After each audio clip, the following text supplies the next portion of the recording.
नमस्कार, शालोम.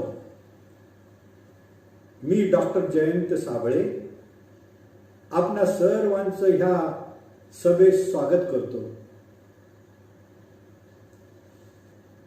ख्रिस्ती समुदायाकडे काय आहे? ख्रिस्ती समुदायाकडे आहे पवित्र शास्त्र आहे, पवित्र आत्मा आहे, प्रार्थना आहे, गायनाचं पुस्तक आहे, पण सर्वात मोठी सामुग्री म्हणजे पवित्र शास्त्र. पवित्र शास्त्र हे परमेश्वराकडून आलेलं शास्त्र आहे. 2 ओव्या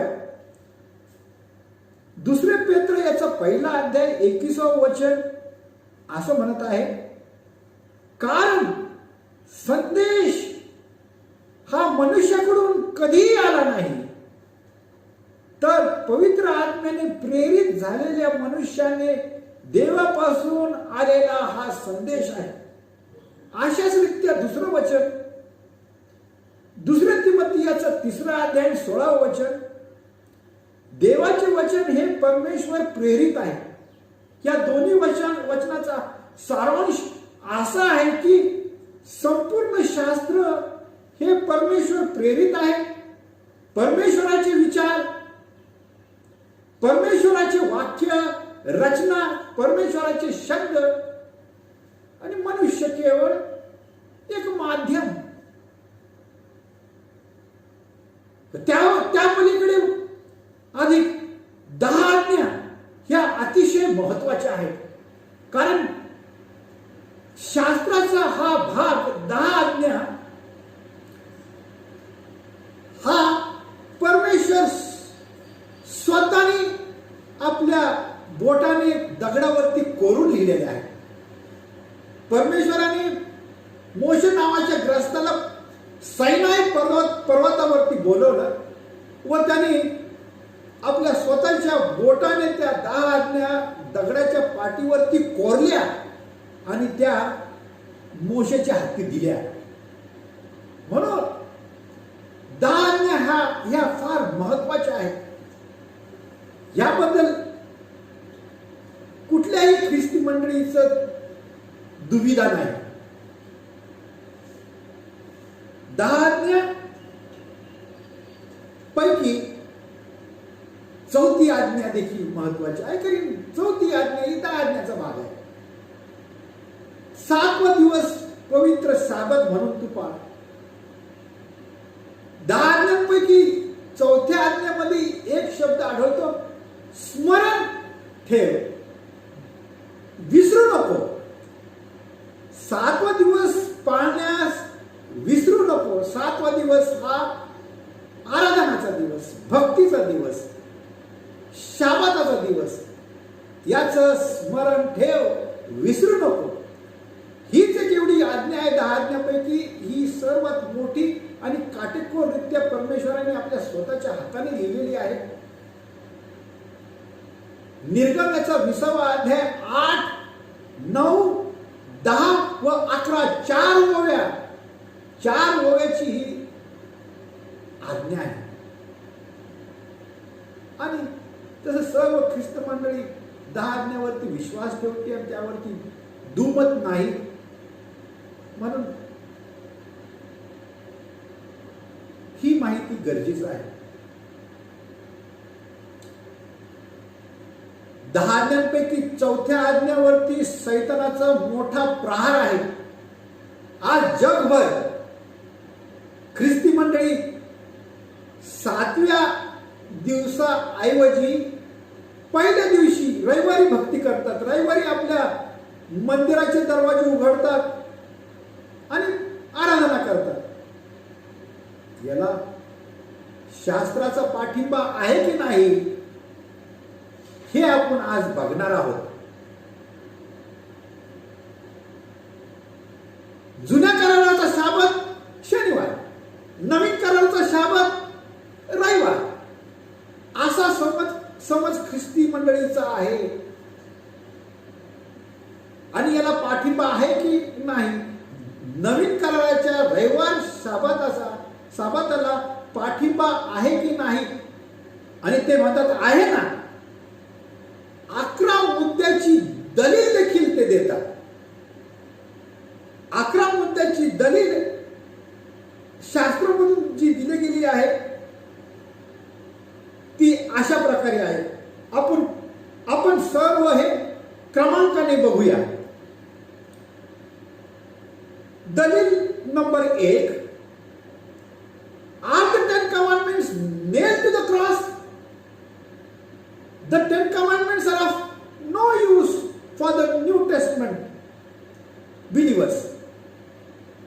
10 आज्ञा ह्या क्रूस खांबाला खेळल्या गेल्या आहेत आणि त्या नवीन कराराच्या ख्रिस्ती मंडळीला लागू नाही, असा पुष्कळ ख्रिस्त मंडळीचा समज आहे. हा समज योग्य आहे की नाही याचा आढावा शास्त्रामधून घेऊया. यासाठी निर्गम याचा 19वा अध्यायाकडे आपलं लक्ष मी वेधित आहे. निर्गम याचा 19वा अध्याय आणि 20 वचनापासून पुढे आपण वाचलं तर आपल्याला असं आढळून येते की मोशे नावाचा परमेश्वराचा आवडता ग्रस्त याला परमेश्वराने सायनाय पर्वतावरती बोलावलं आणि मोशे सायनाय पर्वतावरती परमेश्वरासोबत वार्तालाप करण्यास गेला आणि परमेश्वराने त्याला आपल्या स्वतःच्या हाताने दगडावरती कोरून दिलेल्या पाट्याचा वृत्तांत देखील त्या ठिकाणी निर्गमनाचा 20वा अध्यायामध्ये आहे.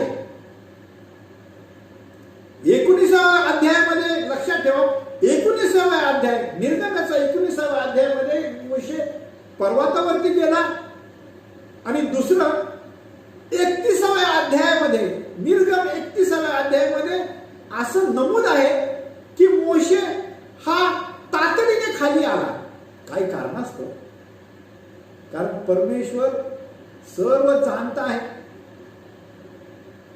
आणि त्याला जाणवलं की बाकीची इस्रायलाची मंडळी समुदाय त्या ठिकाणी एक सोन्याचं वासरू करून त्याला देव मानून ते त्या सोन्याच्या वासरा समोर ते नाचत होते, गीत गात होते. हाच आमचा परमेश्वर, जिवंत परमेश्वराने मोशेला सांगितलं तू ताबडतोब खाली उतर.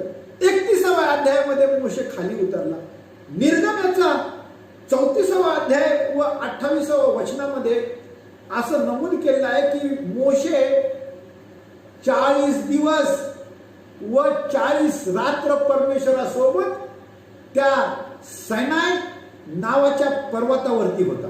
40 दिवस व 40 रात्र म्हणजेच 1 महिना आणि 10 दिवस केवळ 10 आज्ञेचे पाटे घेण्यासाठी.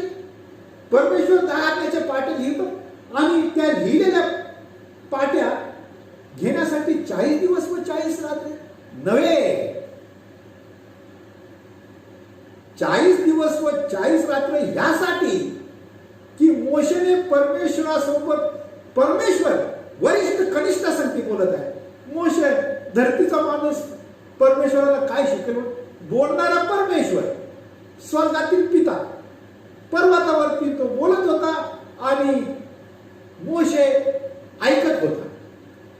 स्मरणशक्ती मोठी, पूर्वीच्या काळी फार स्मरणशक्ती फार तेज होती आणि म्हणून मोशे ऐकत होता, परमेश्वर बोलत होता आणि मोशेने जे परमेश्वराने सांगितलं ते मोशेने पहिल्या 5 पुस्तकामध्ये लिहिलं आहे. मोशे केवळ, याचा अर्थ मोशे केवळ 10 आज्ञा घेण्यास गेला नाही तर 3 प्रकारच्या आज्ञा. 10 आज्ञा ज्या परमेश्वराने स्वतःच्या बोटाने दगडाच्या पाठीवरती लिहिल्या. दुसरा गट परमेश्वराने मॉरल लॉज दिल्या, सामाजिक नियम, नैतिकतेचे नियम. खून करू नको, केल्यास अमुक दंड, अशी शिक्षा. ह्या धार्मिक बांधिलकीच्या आज्ञा हा दुसरा गट. आणि नियमाचा तिसरा गट, आणि तो आहे मंदिराला निगडीत आज्ञा. परमेश्वर बोलला, मोशेने हृदयात टिपून घेतलं. Ceremonial laws are the third group of laws. आणि ह्या सर्व आज्ञा निर्गम पुस्तकात आहे, गणना पुस्तकात आहे, लेवी पुस्तकात आहे, आणि जे 5वं पुस्तक आहे डिटरनॉमी, ह्या पुस्तकात आहे. हे सर्व नियम मनुष्याला दिले गेले.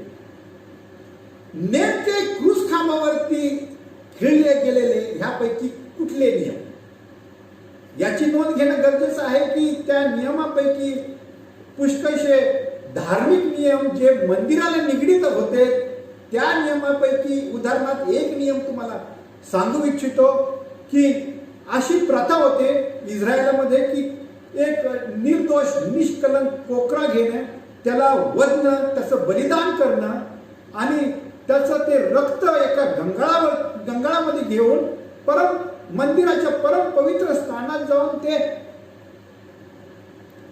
दयासनावरती त्याचं रक्त शिंपडलं. ही जी योजना आणि नियम मोशेच्या द्वारे परमेश्वराने इस्रायल लोकांना दिली गेली होती पाप क्षमेची, हे एक सिंबॉलिक होतं. प्रभू येशू ख्रिस्त खरा कोकरा योपर्यंत इस्रायल लोक कोकरा कापत असत. आज तागत कोकरा कापणं ही विधी नाहीशी झाली, क्रूस खांबाला खिळली गेली. असे पुष्कळशे सामाजिक व धार्मिक नियम याची पूर्तता झाली. दोन गोष्टी ज्याची परिपूर्णता झाली, परिपूर्ण होणं.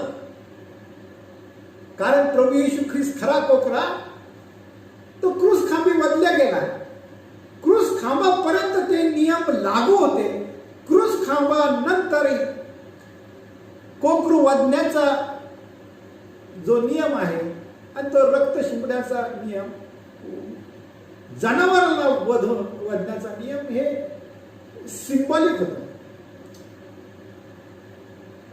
हे केवळ प्रभू येशू ख्रिस्ताला दर्शवणार होतं. आणि प्रभू येशू ख्रिस्त धर्तीवरती आला, वधला गेला, त्याचा निर्दोष निष्कलंक रक्त शिंपडलं गेलं, सांडलं गेलं. आणि ते रक्त आज सर्व समुदाय, फक्त केवळ इस्रायली लोकांसाठीच नाही तर संपूर्ण जगासाठी ते रक्त सांडलं गेलं. आणि त्यानंतर पुष्कळशे नियम हे रद्द झाले, हे क्रूस खांबाला खिळले गेले. 10 आज्ञा हे आजही अटळ आहे. 10 आज्ञा क्रूस खांबाला खिळल्या गेल्या नाही, हे लक्षात घेणं गरजेचं आहे.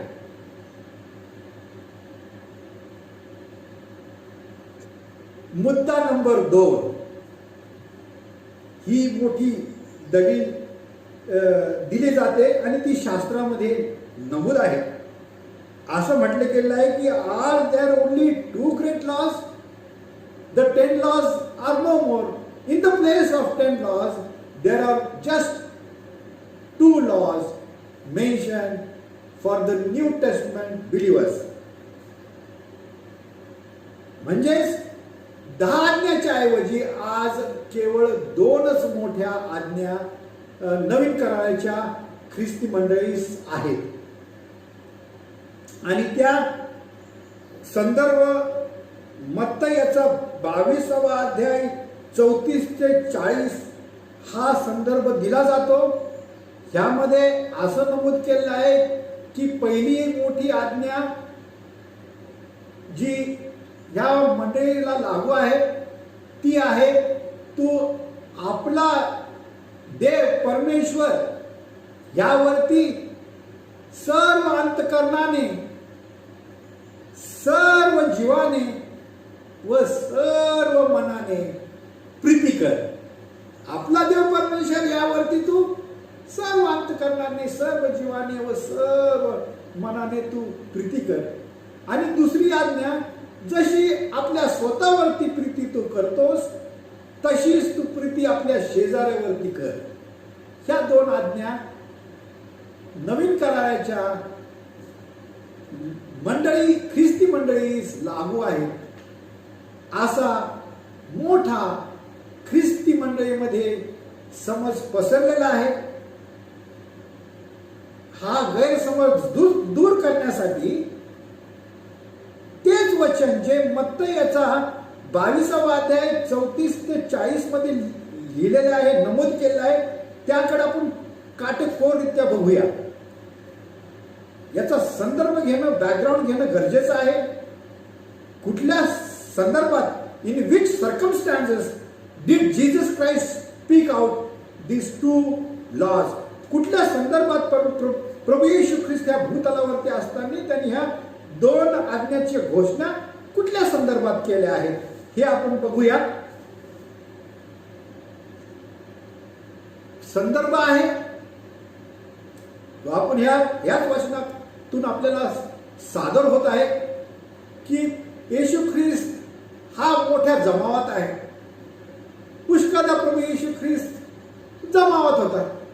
मध्ये येशू ख्रिस्त लोकांना बोलत आहे, उपदेश करत आहे, आणि उजव्या बाजूला लोक, डाव्या बाजूला, पुढे मागे लोकांच्या समुदायाचा घोळका त्या ठिकाणी होता. आणि त्यामध्ये काही ज्ञानी लोक, सदोशी आणि परोशी असं त्यांचं नाव शास्त्रामध्ये लिहिलं आहे. सदोशी आणि परोशी हे कोण होते? सदोशी आणि परोशी हे मंदिरामधले सर्व श्रेष्ठ न्याय नियम जाणणारे ज्ञानी.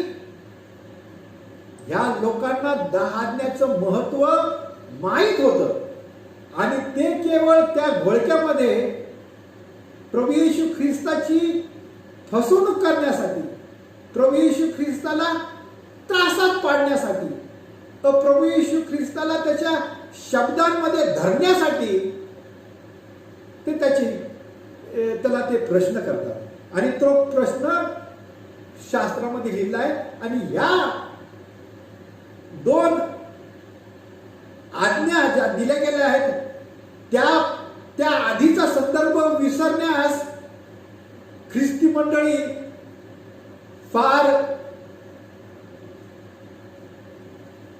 तूर्त आहे. ख्रिस्ती मंडळी चे लक्ष किंवा त्यांचे डोळे त्या संदर्भाकडे का पडत नाही?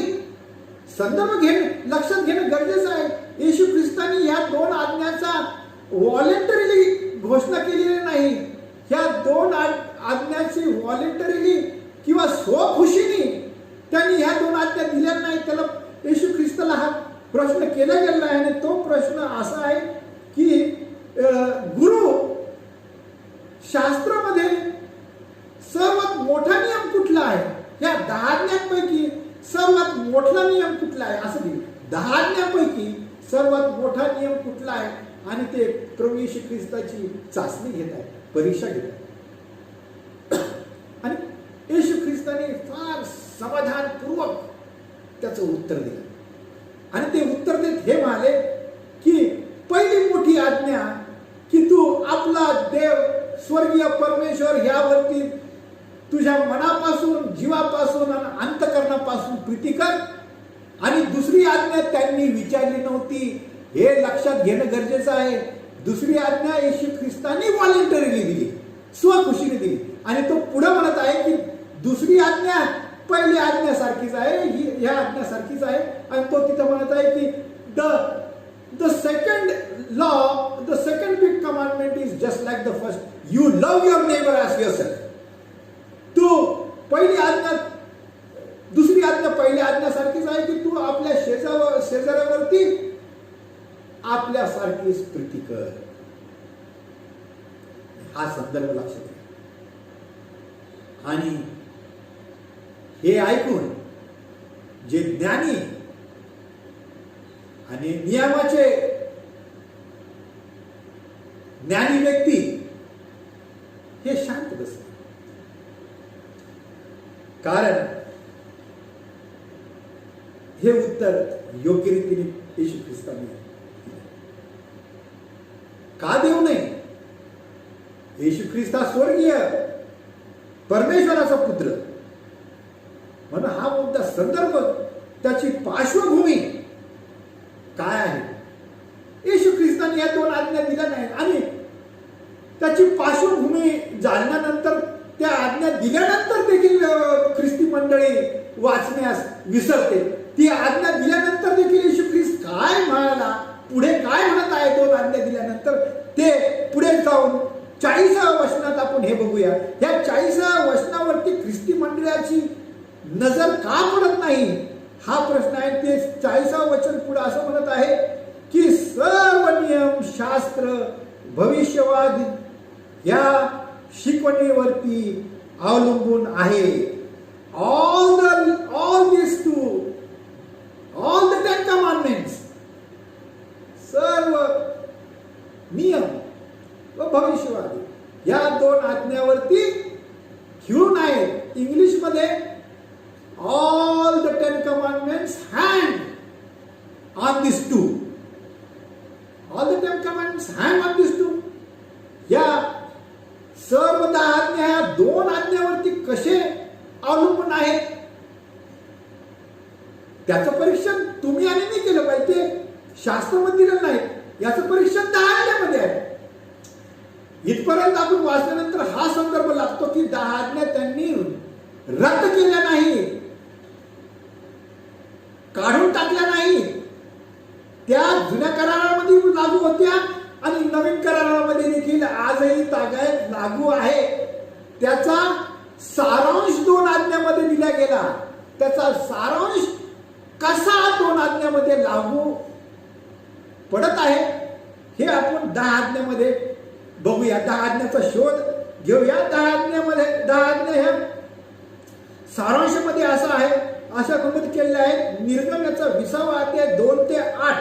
निर्गमनाचा 20वा अध्याय 2 ते 8 काय म्हणत आहे? आज्ञा नंबर 1, 10 कमांडमेंट्स. कमांडमेंट नंबर 1, मज समोर परमेश्वर म्हणत आहे की मज समोर तुला दुसरा देव नसो. आज्ञा नंबर 1. आज्ञा 2, तू आपणासाठी कोरीव मूर्ती करू नको. आज्ञा 3, यहोवा तुझा देव याचं नाव व्यर्थ घेऊ नको. आज्ञा 4, 7वा दिवस हा पवित्र दिन पाळण्यास विसरू नको. थांबूया. या 4 आज्ञा बाजूला ठेवा. पुन्हा एकदा या 4 आज्ञाचं स्मरण आपण करूया. मज समोर तुला दुसरा देव नसो, नंबर 1. दुसरी आज्ञा, तू आपणासाठी कोरीव मूर्ती करू नको. तिसरी आज्ञा, माझं नाव व्यर्थ घेऊ नको. चौथी आज्ञा, शाबत दिवस, 7वा दिवस शनिवार, 7वा दिवस तू पवित्र रीतीने पाळ आणि पाळण्यास विसरू नको. या 4 आज्ञा, 10 आज्ञापैकी ह्या 4 आज्ञा मानवाचा संबंध परमेश्वरासोबत. म्हणजे तुमच्या जवळ जर वही आणि पेन्सिल किंवा पेन असेल तर तुम्ही एक उभी रेष करा. Vertical line, draw vertical line, उभी रेष वहीवरती करा. मनुष्याचा संबंध परमेश्वरासोबत की माझ्यासोबत तुला दुसरा देव नसो, कोरी मूर्ती पूजा करू नको, माझं नाव व्यर्थ घेऊ नको. म्हणजे शपथ घेताना आपण नाव व्यर्थ घेतो. आणि 7वा दिवस हा पवित्र दिन म्हणून तू पाळण्यास विसरू नको. हे माझ्याशी, तुमच्याशी, सर्व जगाच्या लोकांचा संबंध परमेश्वराशी आणि लाईन अशी जाते. आणि आता ह्या पुढच्या बाकीच्या 6 आज्ञा अशा आहेत. 6 आज्ञा वेगळ्या आहेत आणि जरा लक्षपूर्वक 6 आज्ञाकडे बघा. आपला बाप व आई याचा मान राख.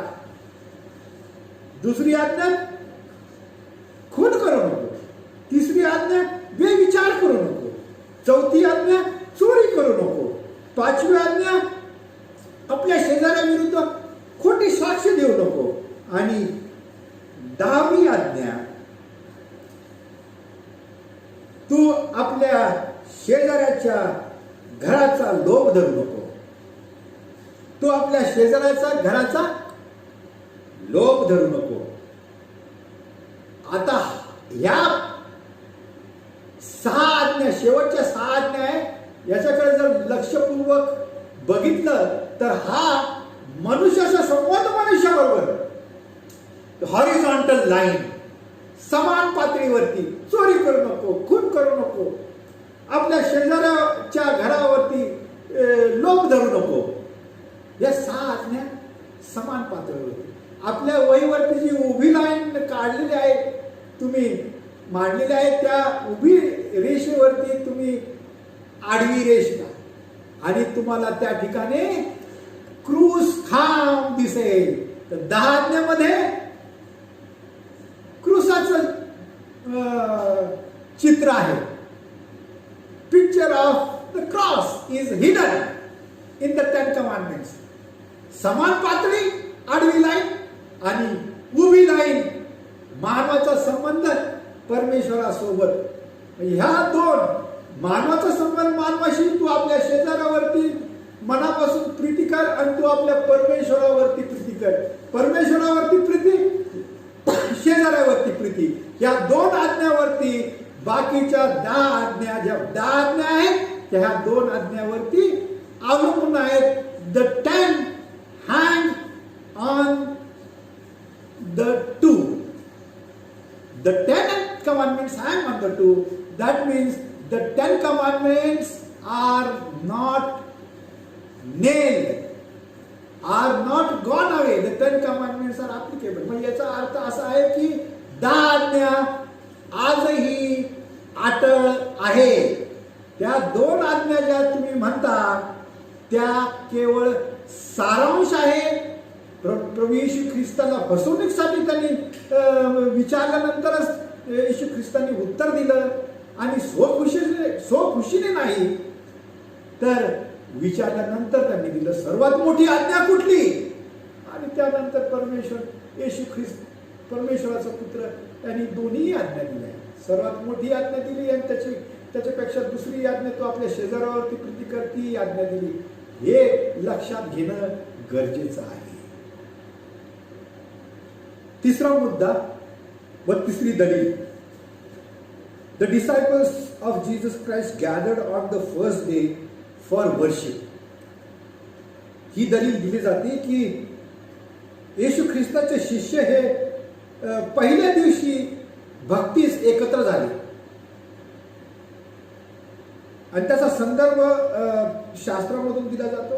नवीन करार योहान याचं 20वा अध्याय 19वा वचन, योहान 20:19 संदर्भ आहे. आणि ह्यामध्ये दावा केला जातो की आठवड्याच्या पहिल्या दिवशी भक्तीस त्याचे शिष्य, येशू ख्रिस्ताचे शिष्य एकत्र झाले.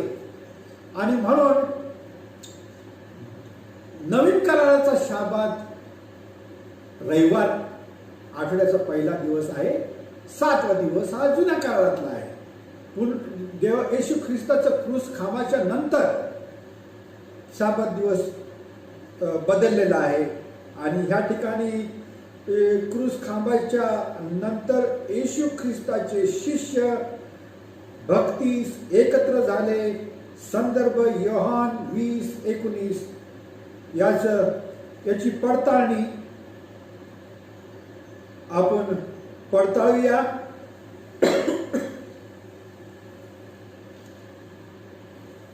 ही ओवी पुष्कळशा ख्रिस्ती मंडळीला गोंधळात पाडणारी ओवी आहे.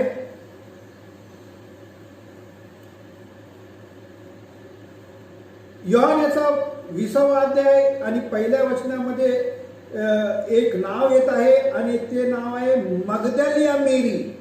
मगदलिया मेरी ही प्रभू येशू ख्रिस्ताचं मरण झाल्यानंतर प्रभू येशू ख्रिस्ताला क्रूस खांबावर खाली काढलं आणि प्रभू येशू ख्रिस्ताचं पार्थिव देह हे थडग्यात टाकलं, एका कब्रस्तानात टाकलं आणि त्यावरती मोठा धोंड होता. आणि तिसऱ्या दिवशी, मरणाच्या तिसऱ्या दिवशी मेरी मगदाली ही पहाटेच अंधार असताना कब्रस्तानात आली आणि ती आश्चर्यचकित झाली. ते थडग, ती कब्रस्तान, येशू ख्रिस्ताचं थडग, याच्यावरचा मोठा धोंड तो सरकलेला बघून ती आश्चर्यचकित झाली. कारण सरकलेल्या धोंडाच्या त्या थडग्याच्या आत येशू ख्रिस्ताचं पार्थिव शरीर नव्हतं. आणि जर आपलं जवळचं कोणी उरलं गेलं कब्रस्तानामध्ये आणि 1, 2, 3 दिवसानंतर आपण जाऊन बघता आणि तिथं ते पार्थिव शरीर नाही, तर आश्चर्याचा धक्का बसणारी सारखी स्थिती आहेच. आणि म्हणून मेरी मगदाली ही आश्चर्यचकित झाली आणि त्याच आश्चर्याने तिने धावा घेतला व इतर येशू ख्रिस्ताचे शिष्य त्यांना ती जाऊन ही बातमी दिली की येशू ख्रिस्ताचं पार्थिव शरीर नाही. आणि मी त्या थडग्यावरती आज सकाळीच गेले आणि पहाटे जाऊन बघते तर थडग्यावरचा मोठ्या गुंफेवरचा तो मोठा धोंड आहे तो सरकलेला बघितला आणि आत पार्थिव शरीर गायब आहे. हे सर्व दबत्या स्वरात ऐकून आणि सर्व एका खोलीत एकत्र झालं असे म्हटलेलं आहे. आणि ह्या वृत्तांतामध्ये असंही म्हटलं आहे की ते बंद असलेल्या खोलीत, त्यांच्या पाठीमागे दरवाजा बंद असलेल्या खोलीत एकत्र जमले. नोंद घेणं गरजेचं आहे की ह्या ठिकाणी भक्तीच नव्हे, तर ह्या ठिकाणी मेरी मगदलेचा स्वर, मेरी मगदलेची वाणी अशी आली आहे की प्रभू येशू ख्रिस्ताचं देह हे त्या कबरेत नाही, थडग्यात नाही.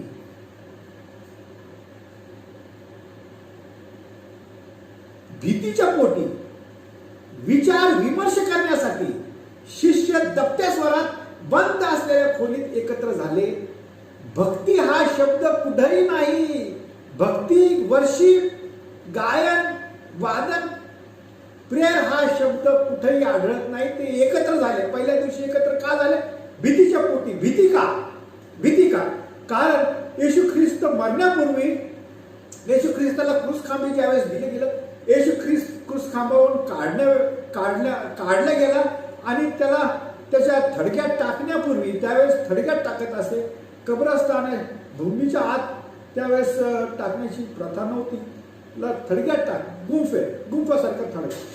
आणि त्या थडग्यात टाकण्यापूर्वी काही लोक पिलाताकडे म्हणजे रोमी सरकारकडे जातात आणि म्हणतात की ह्या ठग जो मेला आहे येशू ख्रिस्त यांनी अशी जिवंत असताना घोषणा केली होती की माझ्या शिष्यांनो, मी 3ऱ्या दिवस पुन्हा उठेल. आणि असं घडू शकतं की हे शिष्यच रात्री येऊन त्याचा देह चोरतील आणि घोषणा करतील की आमचा प्रभू येशू ख्रिस्त हा याचं पुनरुत्थान झालेला आहे, अशी घोषणा करतील.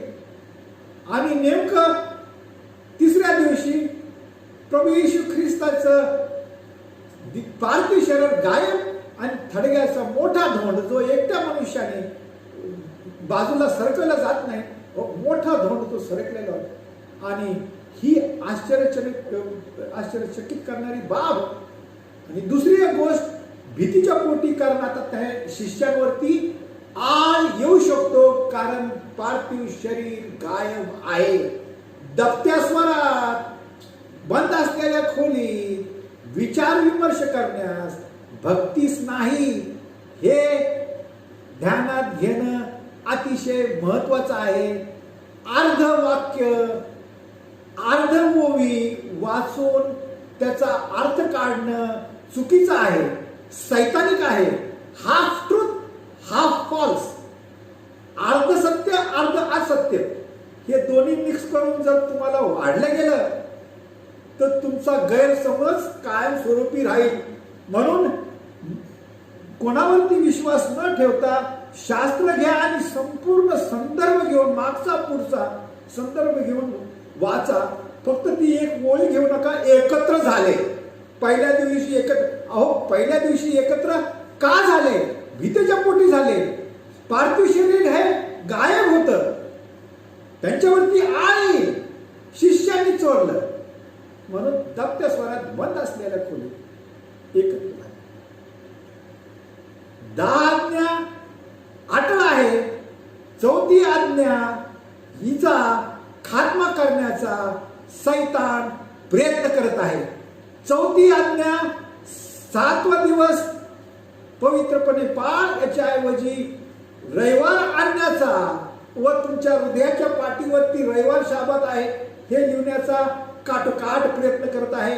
पण ते करू शकत नाही, कारण ठळकरित्या 7वा दिवस हा आजही अटळ आहे, हे लक्षात घ्या.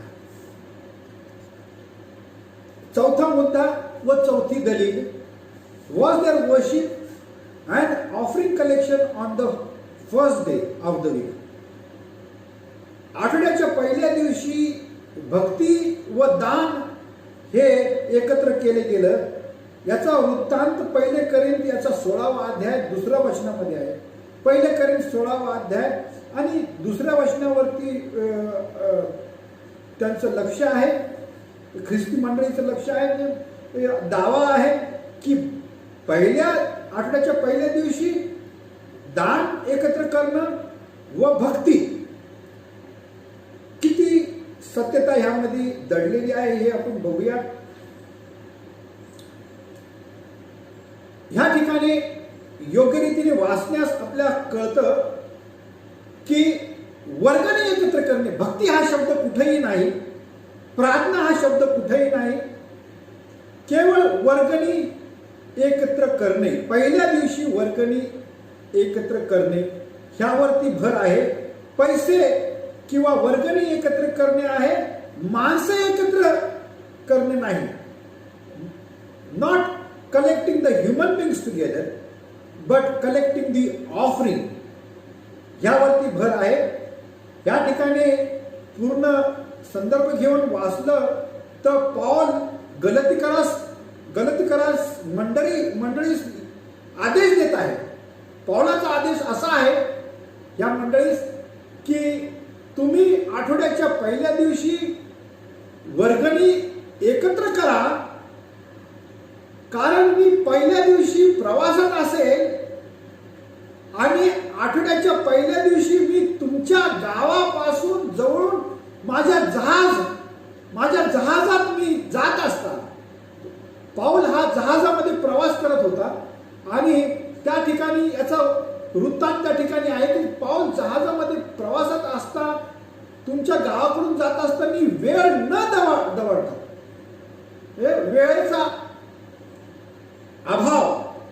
वेळेचा अभाव असल्यामुळे तुम्ही वर्गणी आधीच गोळा करून ठेवा, जेणेकरून वेळ न दवडता मी येईल व जाता जाता ती वर्गणी गोळा करेल आणि माझ्या पुढच्या प्रवासाला मी रवाना होईल. असं संपूर्ण संदर्भ घेऊन वाचलं तर ह्या ठिकाणी आपल्याला आढळतं. म्हणून एकाच ओळीवरती तुम्ही जर जोर दिला की आठवड्याच्या पहिल्या दिवशी वर्गणी एकत्र केली गेली.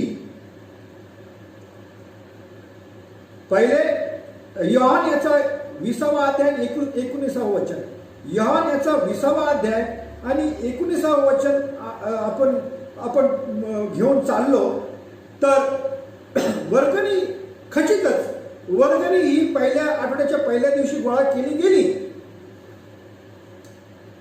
पण ही त्या ठिकाणी भक्ती नाही, मनुष्य एकत्र येणे नाही.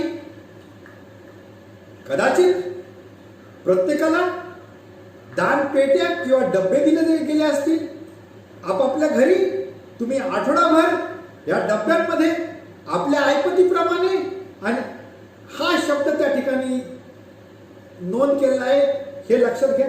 आपल्या भरभराट्याप्रमाणे, आपल्या ऐपतीप्रमाणे त्या डब्यात तुम्ही एक आठवड्याची वर्गणी गोळा करा, जेणेकरून पॉल पहिल्या दिवशी येईल आणि जाता जाता पुढच्या प्रवासात रवाना होता तो ती वर्गणी घेईल. वेळ न दौडता, हाही शब्द आहे, वेळ न घालवता. म्हणजे मी आल्यानंतर तुम्ही वर्गणी गोळा करण्याची प्रक्रिया सुरू करू नका, तर आधीच गोळा करून ठेवा. मूळ ग्रीक भाषेमध्ये असं लिहिलं गेलं आहे की आठवडाभर घरात वर्गणी गोळा केलेली. जे ट्रान्सलेटेड बायबल, मराठीमध्ये ट्रान्सलेटेड बायबल आहे, त्या ट्रान्सलेशन कडे न बघता आपण ग्रीक भाषेचं ओरिजिनल कडे बघितलं तर त्या ठिकाणी असं आढळतं की तुम्ही घरातच आपापल्या ऐपतीप्रमाणे आठवडाभर गोळा केलेली वर्गणी मी माझ्या प्रवासात असता तुमच्या गावात येऊन जाता जाता मी घेईल आणि माझ्या पुढच्या प्रवासात मी रवाना होईल. पहिल्या दिवसाची भक्ती योहान सुवर्तमान 20वा अध्याय आणि 20वा अध्याय आणि 19व्या ओळीमध्ये दिलेलं हे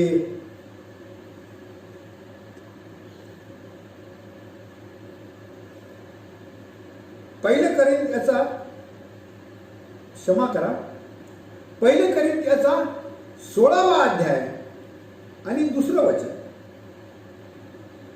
हे तुम्ही घ्या. योहान नाही तर पहिलं करिंथ्याचा 16वा अध्याय आणि 2ऱ्या वचनामध्ये दान एकत्र करणे आहे. योहान नाही. आणि हे लक्षात घेणं गरजेचं आहे की 10 आज्ञा ह्या अटळ आहेत. पहिल्या दिवसाची भक्ती ह्या ठिकाणी झालेली नाही, पण दान एकत्र करणं पहिल्या दिवशी झाले आहे. ते देखील पौल हा प्रवासात होता आणि प्रवासात असता त्यांनी जाता जाता वेळेच्या अभावी दान पहिल्या दिवशी एकत्र केलं, दान घेतलं व तो रवाना झाला. असा वृत्तांत या ठिकाणी आढळतो. पहिल्या दिवसाची भक्ती ही रद्द केली जाते. 10 आज्ञा व चौथी आज्ञा अटळ आहे. 5वा मुद्दा संदर्भ आहे प्रेषिताचे कृत्य याचा 20वा अध्याय 6 ते 13 वचन. हे तुम्ही लिहून घ्या, नमूद करा. या ठिकाणी असं दर्शवलं गेलं आहे की आठवड्याच्या पहिल्या दिवशी आम्ही भाकर मोडण्यास एकत्र झालो. आठवड्याच्या पहिल्या दिवशी आम्ही भाकर मोडण्यास एकत्र झालो.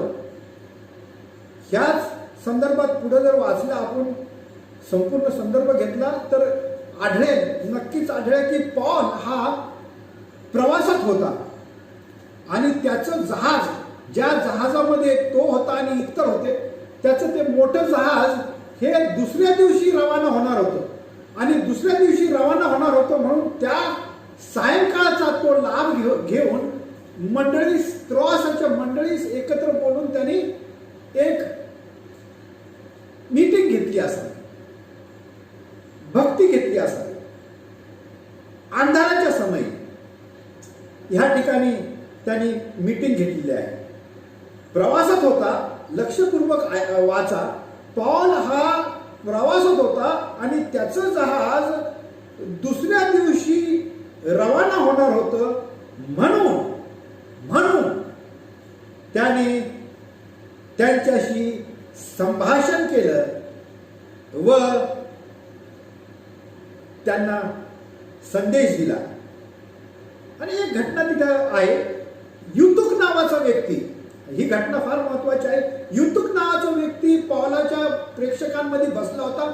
हे संभाषण किंवा हे भाषण पौलाचं हे 3ऱ्या माळावरती चाललं होतं आणि तिसऱ्या माळावरचे सर्व अंधारात बसले होते. अंधारात का बसले होते?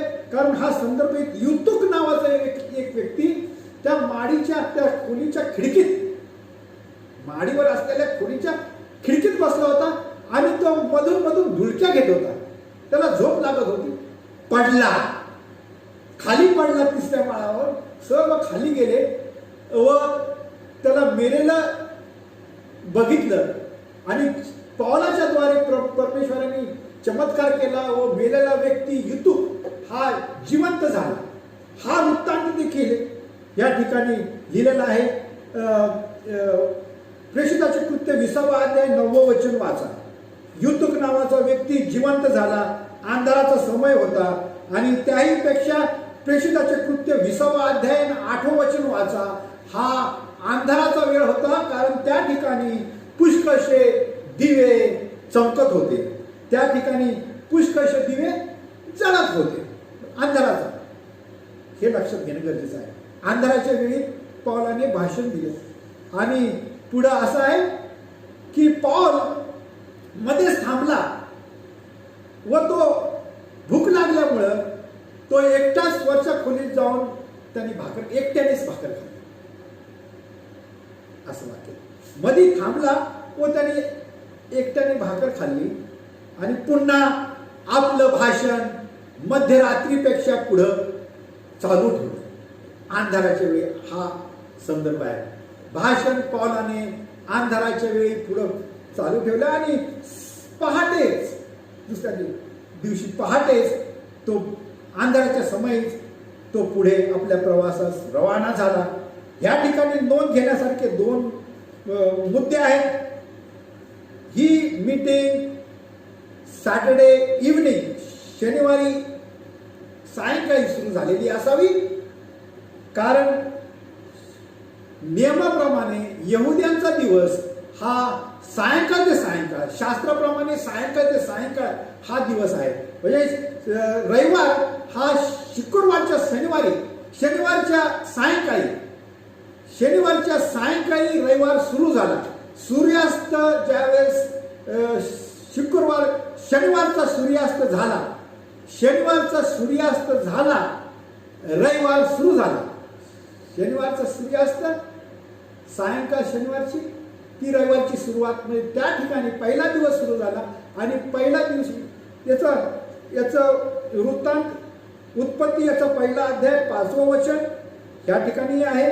आणि लूक शुभवर्तमान 23वा अध्याय 54वं वचन म्हणत आहे, सायंकाळ ते सायंकाळ, यहुदी दिवस सायंकाळ ते सायंकाळ. 2 वचन, उत्पत्ती पहिला अध्याय 5वं वचन, लूक 23वा अध्याय 54वं वचन.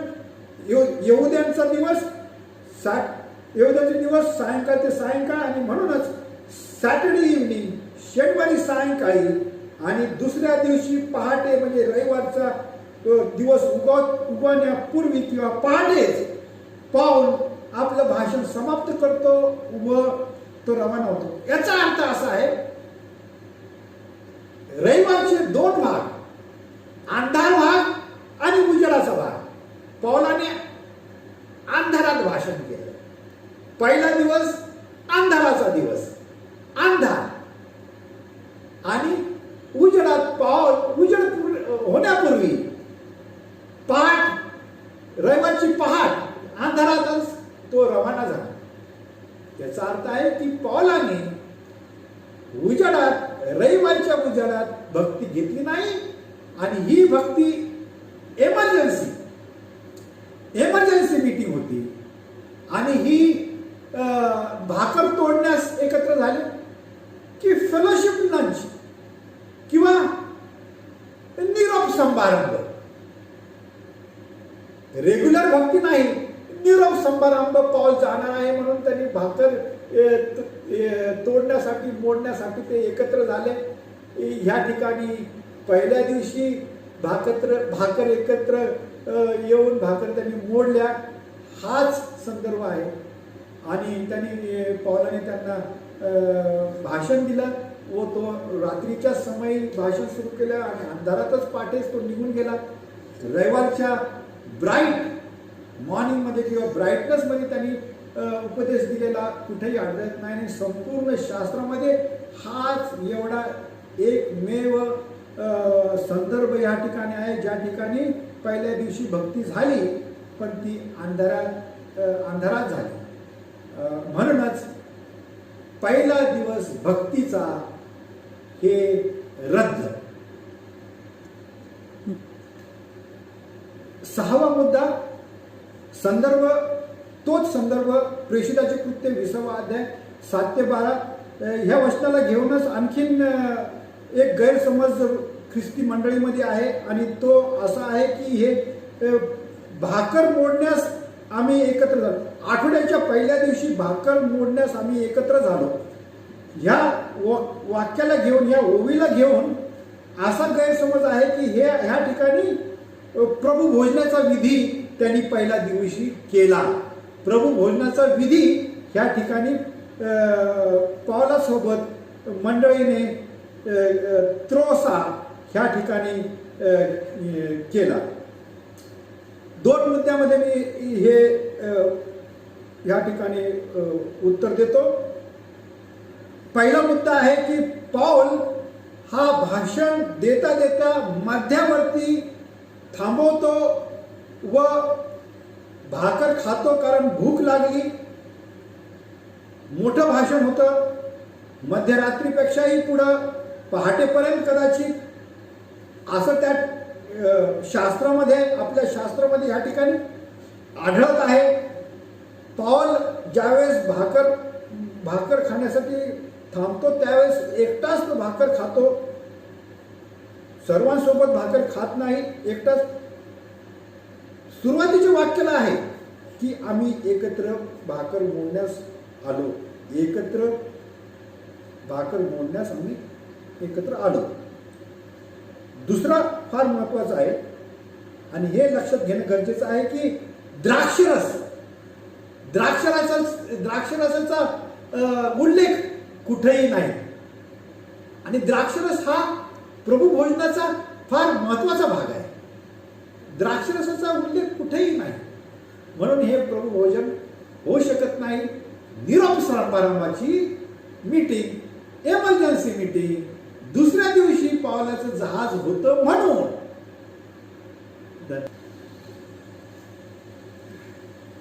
संदर्भ रोमकरासपत्र 10वा अध्याय 4थं वचन. हेही घेऊन पुष्कळसे ख्रिस्ती लोक गैरसमज करून घेतात. रोमकरासपत्र 10वा अध्याय 4थं वचन असं म्हणत आहे या ठिकाणी की येशू ख्रिस्त हा नियमाचा अंत आहे. येशू ख्रिस्त हा नियमाचा अंत आहे. काय ख्रिस्त हा नियमाचा अंत आहे का? 10 आज्ञा ह्या संपुष्टात आल्या आहेत असा समज किंवा गैरसमज पसरवला गेला आहे. 10 आज्ञा ह्या संपुष्टात आलेल्या आहेत.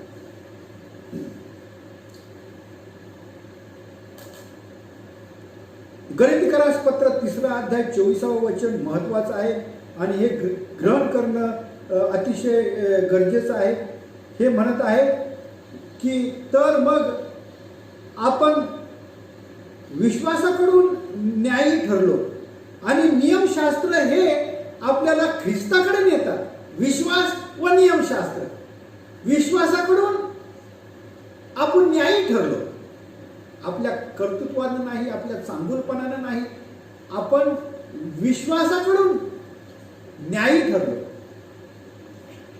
आणि नियमशास्त्र हे आपला सहवास ख्रिस्ताकडे देतात. नियमशास्त्राचं कार्य ख्रिस्ताकडे वळवणे, ख्रिस्ताकडे नेणे आणि ख्रिस्ताकडे नियमशास्त्राने ख्रिस्ताकडे नेऊन त्याचं नियमशास्त्राचं काम समाप्त होणं, ख्रिस्ताकडे पोहोचवणं. नियमशास्त्र केवळ ख्रिस्ताकडे नेऊन आपल्याला ख्रिस्ताची ओळख करून, जाणीव करून देणं, त्यावरती विश्वास आपण ठेवतो. 2 शब्द ह्या ठिकाणी इंग्लिशमध्ये मांडले जात आहेत आणि ते आहेत, पहिला शब्द जस्टिफिकेशन आणि दुसरा शब्द सॅन्टिफिकेशन.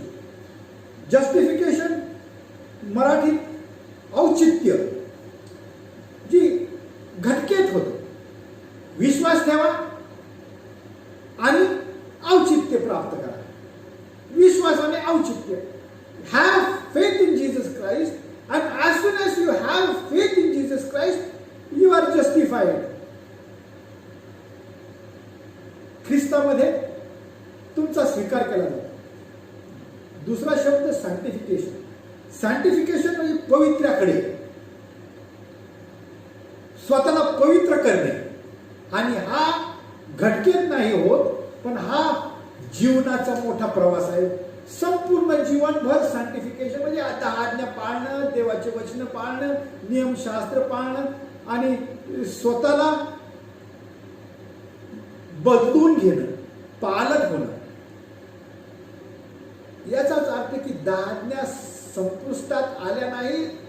जर 10 आज्ञा संपुष्टात आल्या असा ठराव आम्ही केला तर खून करू नको ही आज्ञा देखील व्यर्थ. खून केल्याने देखील दंड नाही, फक्त ख्रिस्तावरती विश्वास. कारण नियमाचं ख्रिस्तामध्ये संपुष्टात आलेलं आहे. ख्रिस्तामध्ये नियमाचा अंत आहे. शब्दशः अर्थ लावू नका. 10 आज्ञा आजही अटळ आहे. पहिली आज्ञा आणि 10वी आज्ञा, 4थी आज्ञा आणि 5वी आज्ञा, ह्या जर आज्ञा 10 आज्ञा जर संपुष्टात आल्या तर चोरी करू नको ही देखील लागू शकत नाही. आणि म्हणूनच 10 आज्ञा ह्या अटळ आहेत. 10 आज्ञा संपुष्टात आल्या नाही.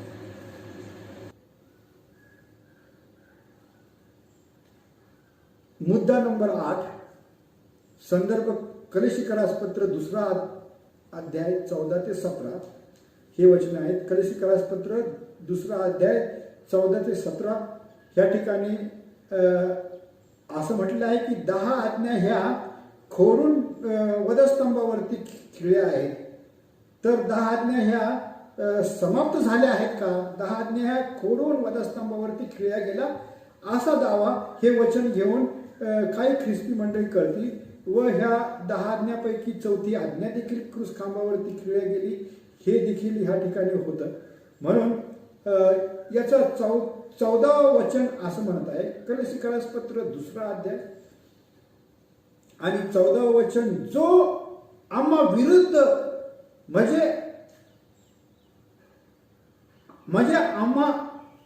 आम्हा बद्दल हस्तलेख, त्याचा अर्थ ऋणपत्र, काही शास्त्रात ऋणपत्र आहे किंवा हँडरायटिंग, ते खोडले गेले. दिस हँडरायटिंग, दिस हस्तलेख, हा हस्तलेख, दिस हँडरायटिंग विच वॉज अगेन्स्ट अस, हे खोडून वधस्तंभावरती खिळले गेले. जे अक्षर ऋणपत्र हे आमच्या विरुद्ध होतं ते खोडून वधस्तंभावरती खिळले गेले. हे वाक्य महत्वाचं आहे. ह्याला घेऊन असं म्हटलं जातं की 10 आज्ञा या वधस्तंभावरती खिळल्या गेल्या, ते आमच्या विरुद्ध होत्या असा संदर्भ लावला जातो. व 16वं वचन, तर ध्यान्या शिवाय किंवा काय आम्ही खावे, काय आम्ही प्यावे, खाणे व पिणे व किंवा अमावस्या, हा शब्द शाबत, काय खाणे, काय पिणे, अमावस्या व शाबत याविषयी कोणी तुमचा न्याय करू नये किंवा न्याय ठरू नये. या गोष्टी तर पुढे होणाऱ्या सावली अशा होत्या. काय खावे, काय प्यावे, त्या ठिकाणी ह्या महत्वाचं आहे की ही कलशीकरास मंडळी ही मिक्स्ड कम्युनिटी होती. त्या मंडळीमध्ये यहुदी होते, त्या मंडळीमध्ये परके होते, त्या मंडळीमध्ये, आणि हे वादविवाद होता की आम्ही हा सण पाळतो, मी अमुक दिवशी उपास करतो, मी दशांश टाकतो, आणि सणाविषयी अमावस्या, द फुल मून डे आणि शाबत, ह्या खोडून वधस्तंभावरती खिळल्या गेल्या. 10 आज्ञा नव्हे. या ठिकाणी शाबाताचा संदर्भ आला आहे आणि म्हणून हे वाक्य घेऊन, ही ओवी घेऊन हे दर्शवलं जातं की शाबात हा संपुष्टात आलेला आहे. पण शाबात 2 प्रकारे शास्त्रामध्ये लिहिलेले आहेत. एक 10 आज्ञाचा शाबात, तो 7व्या दिवसाचा शाबात, आणि शाबात दुसऱ्या संदर्भात असा आहे की सण, फेस्टिवल हा शाबात. तर आपणासाठी मी 3 ओव्या देतो. हा संदर्भ शोधण्यासाठी तुम्ही ह्या ओव्या ग्रहण करा आणि तपासा की शाबात नावाचा सण देखील होता. इयरली, वार्षिक सण हा देखील, याला देखील शाबात म्हटलं गेलेलं आहे. लेवी पुस्तकाचा 23वा अध्याय 23वा वचन, लेवी 23:32 व लेवी 23:37 आणि 38 हे वचन वाचा आणि तुम्हाला संदर्भ ताबडतोब लागेल की हा शब्द जो कलसीकरास पत्र 2रा अध्याय 14 ते 17 मध्ये शाबात हा सण आहे, याच्याबद्दल तुमची फसवणूक होऊ नये म्हणून तुम्ही सावध राहा असं या ठिकाणी उल्लेख केला गेला आहे. पण हे लक्षात घेणं गरजेचं आहे की ह्याबरोबर सण म्हटलेला आहे, ह्याबरोबर शाबातासोबत दुसरे काय खावे, काय प्यावे, सण, वार, अमावस्या हे देखील आलेले आहे. आणि हा शाबात शब्द जर तिथे आलेला असेल तर तो शाबात 10 आज्ञाचा शाबात नव्हे, तो एक वार्षिक सण आहे. 10 आज्ञाचा शाबात 7वा दिवस हा अटळ आहे.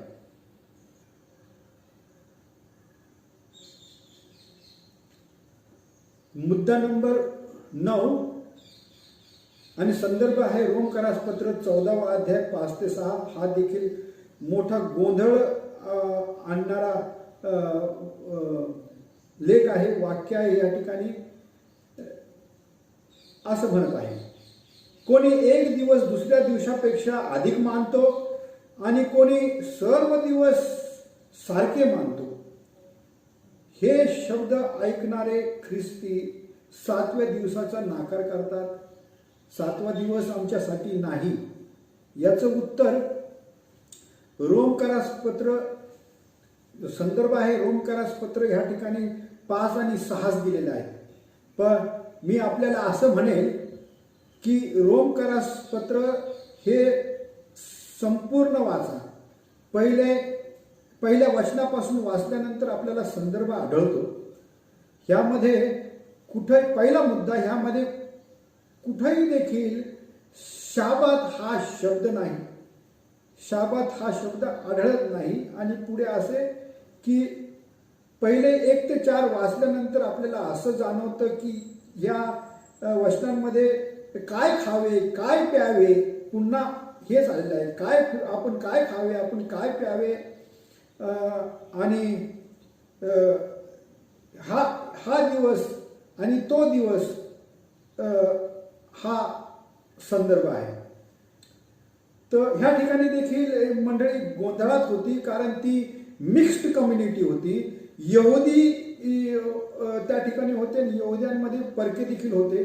आणि यहुदी हे जुना करार पाळणारे होते आणि ते जुना करारातल्या गोष्टी इतरांना सांगत असे. म्हणून जे नवीन्याने पालट होऊन ख्रिस्ती झालेले होते त्यांचा गोंधळ उडत असे. आणि म्हणूनच ह्या ठिकाणी एक वाक्य आहे आणि ते पहिले करेन त्याचा 8वा अध्याय 4थ्या वचनामध्ये दिलेला आहे की तुम्ही काय खावे, काय प्यावे. याचा अर्थ असा आहे की जे नवीनाने ख्रिस्ती झालेले आहेत ते कदाचित आशक्त आहेत, विश्वासात आशक्त आहेत.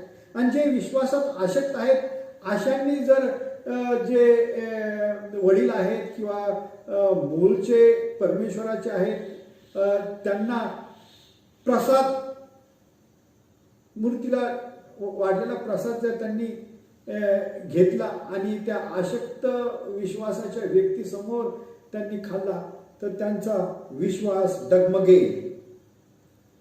आणि म्हणूनच ह्या ठिकाणी समतोल असावं म्हणून हे वाक्य one estimate certain day greater than the other and while others estimate all the days equally. ह्या ठिकाणी काही एक दिवस दुसऱ्या दिवसापेक्षा अधिक आणि काही जण सर्व दिवस समान असे मानतात. आणि हे घेऊन चौथ्या आज्ञाचा खोडून काढण्याचा दृष्टिकोन काही ख्रिस्ती मंडळीचा आहे, पण तो संदर्भ ह्या ठिकाणी लागत नाही. एस्टिमेट हा शब्दावरती की तुम्ही अधिक एका दिवसाला अधिक मानता दुसऱ्या दिवसापेक्षा व काही सर्व दिवसाला सारखे मानतात, हे घेऊन चौथ्या आज्ञाची समाप्ती झाली आहे.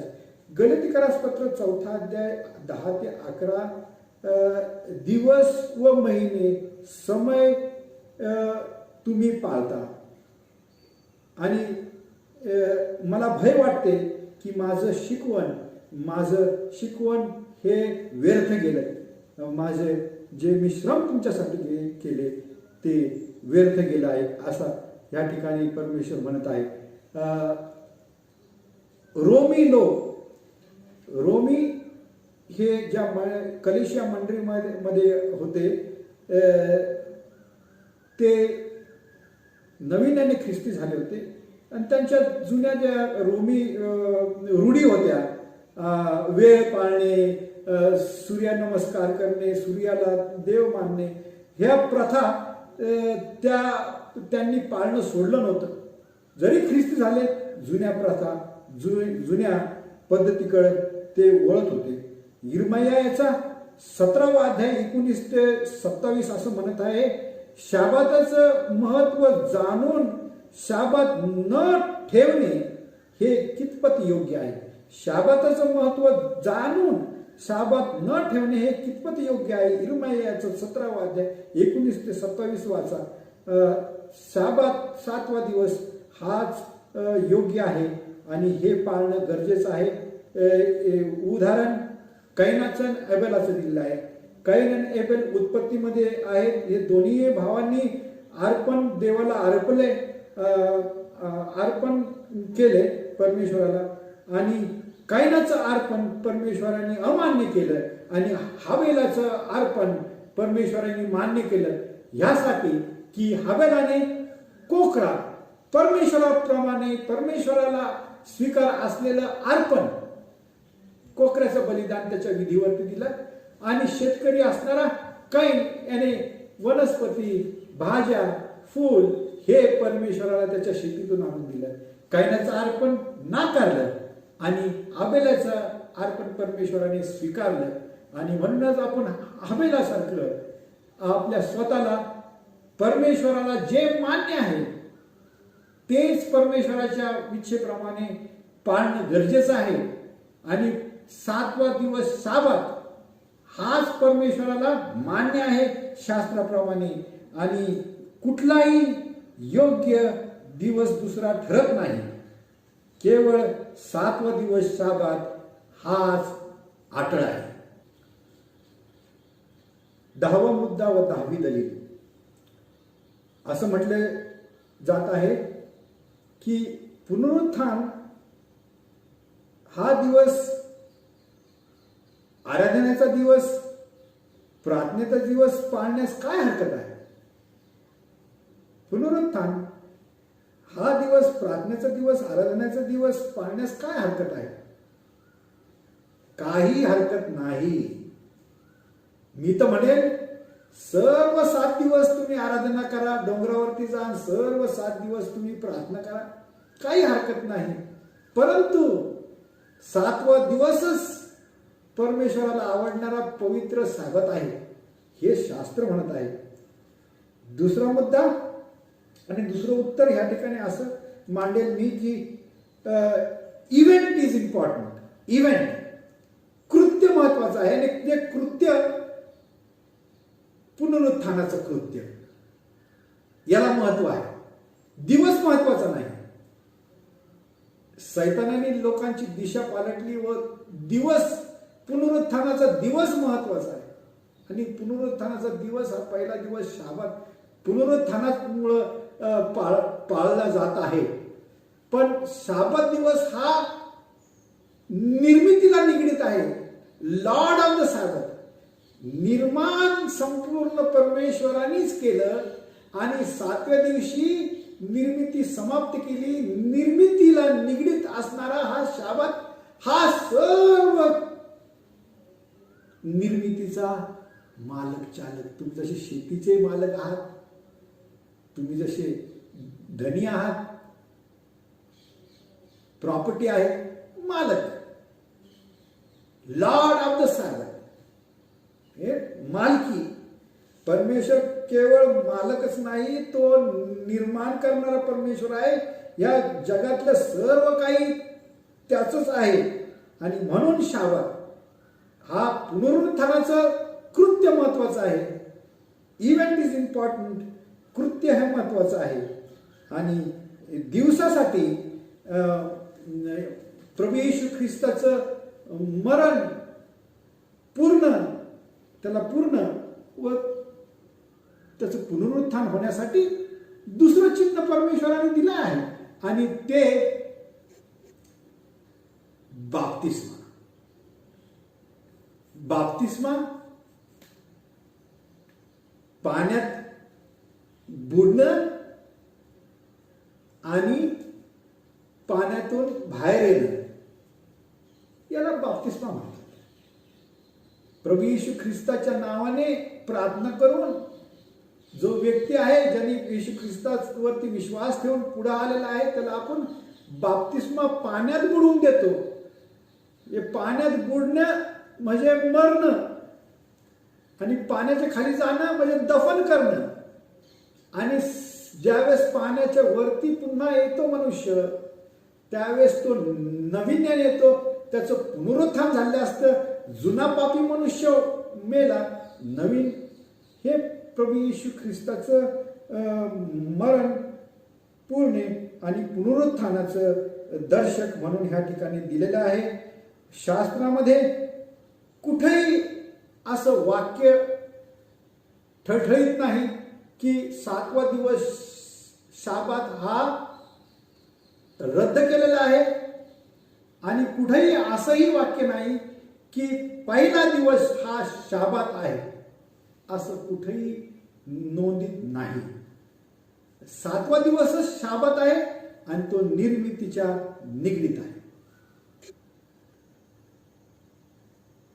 9वा मुद्दा व शेवटचा मुद्दा आणि त्याला दिलेली दलील ह्या ठिकाणी बघूया.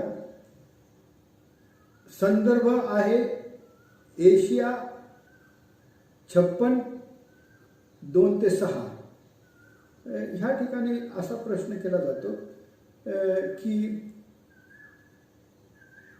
जुन्या करारातला शाबात हा केवळ यहुद्यांसाठीच आहे काय?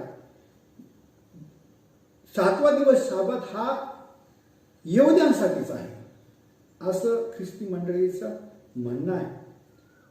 यशायाचा 56वा अध्याय आणि संपूर्ण अध्याय वाचा तुम्ही. यशायाचा 56वा अध्याय 1 ते शेवटपर्यंत वाचा. ह्या ठिकाणी तुम्हाला आढळेल की शाबाताचं महत्व दांडगं आहे. शाबात हा केवळ यहुद्यांसाठीच नाही तर परक्यांसाठी पण आहे. एवढंच नाही तर शंड म्हणजे युनक देखील शाबातामध्ये भाग घेऊ शकतात आणि परके देखील याच्यामध्ये भाग घेऊ शकतात.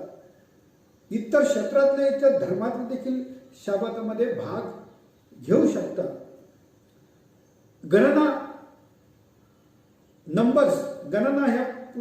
ह्या पुस्तकाचा 15वा अध्याय 32 ते 36 ह्या ठिकाणी असा वृत्तांत आहे की एक मनुष्य शाबाताच्या दिवशी, हे जुना करारातलं वचन आहे.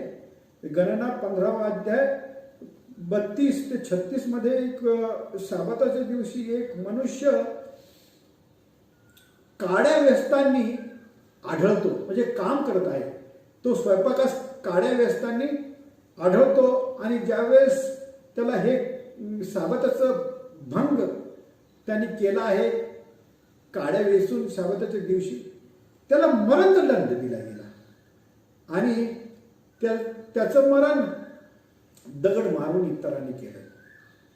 मग मोठा दंड ह्या ठिकाणी दिसतो आणि म्हणूनच काही ख्रिस्ती मंडळी म्हणत आहे की आम्ही शाबत पाळत नाही म्हणून आज आम्हाला दंड का मिळत नाही. सातवा दिवस पण दंड ह्यासाठी मिळत नाही कारण आपण, तुम्ही आणि मी, आपण सर्व कृपेच्या काळात जगत आहोत.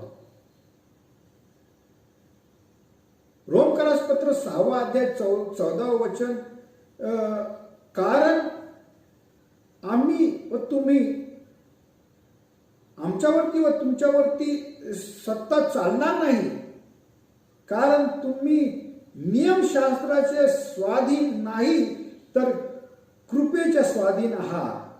नियमशास्त्राच्या स्वाधीन नाही सध्या, पण आम्ही म्हणजे आपण सर्व कृपेच्या काळात जगत आहोत. आपल्यावरती कृपा अशासाठी आहे कारण परमेश्वर आमचा तारणारा प्रभू येशू ख्रिस्त हा स्वर्गीय मंदिरामध्ये पवित्र स्थानातून परमपवित्र स्थानामध्ये गेलेला आहे आणि न्याय चालू आहे. तुमचं आणि माझं नाव त्या ठिकाणी येत आहे आणि आपल्यासाठी कृपा ही प्रभू येशू ख्रिस्ताच्या नावाने लावलेली आहे. म्हणून आपण कृपेच्या काळात जगत आहोत. कृपेचे काळ बंद होईल त्यावेळेस जे नियम पाळणारे आहे, जे परमेश्वराचे नियम परमेश्वराप्रमाणे पाळतील, त्याच्या इच्छेप्रमाणे पाळतील, त्याचा स्वीकार केला जाईल आणि जे नाकारतील त्याचा स्वीकार केला जाणार नाही. इतर 9 आज्ञां सारख्यच 4थी आज्ञा देखील महत्वाची आहे. इतर 10 आज्ञा आहेत, त्या 10 आज्ञापैकी 4थी आज्ञा देखील महत्वाची आहे आणि त्या सर्व आज्ञा प्रभू येशू ख्रिस्ताने आणि परमेश्वरीय पित्याने मोशेला आपल्या स्वतःच्या हाताने दगडाच्या पाठीवरती कोरून दिलेले आहेत आणि हे तुम्ही आणि मी त्याचं महत्व जाणतो कारण संपूर्ण शास्त्र हे परमेश्वराकडून आलेलं आहे आणि मानव त्या ठिकाणी मानवाचा हात लिहिण्यामध्ये आहे. पण जे 10 आज्ञाचा भाग आहे त्या परमेश्वराने स्वतः आपल्या हाताने दगडाच्या पाठीवरती कोरून आपल्याला दिलेल्या आहेत आणि त्या 10 आज्ञामधले जी 4थी आज्ञा आहे परमेश्वराच्या निगडीत, ती आज्ञा 7वा दिवस पवित्रपणे पाळा. आणि ही आज्ञा महत्वाची यासाठी आहे की ती आज्ञा कशारित्या पवित्रपणे पाळणे, कशारित्या पवित्रपणे पाळणे हे देखील दिलेलं आहे. जे रविवारची घोषणा करतात, पहिल्या आठवड्याच्या पहिल्या दिवसाची साबत म्हणून घोषणा करतात, ते त्यांच्या मंदिराच्या पुलपीठवरून व्यासपीठावरून कधी असं आढळत नाही की हा साबत कसा पाळावा हे सांगत नाही. हे रविवार हा पाळा, कसा पाळा हे देखील सांगत नाही. शास्त्र साबत पाळा, कसा पाळा त्याचा वृत्तांत त्यांनी, त्याची समज त्यांनी मानवाला दिलेली आहे. आणि म्हणूनच हा 7वा दिवस साबत हा अटळ आहे. ही शेवटची दलील आणि हे म्हणून मी माझं भाषण समाप्त करतो. धन्यवाद.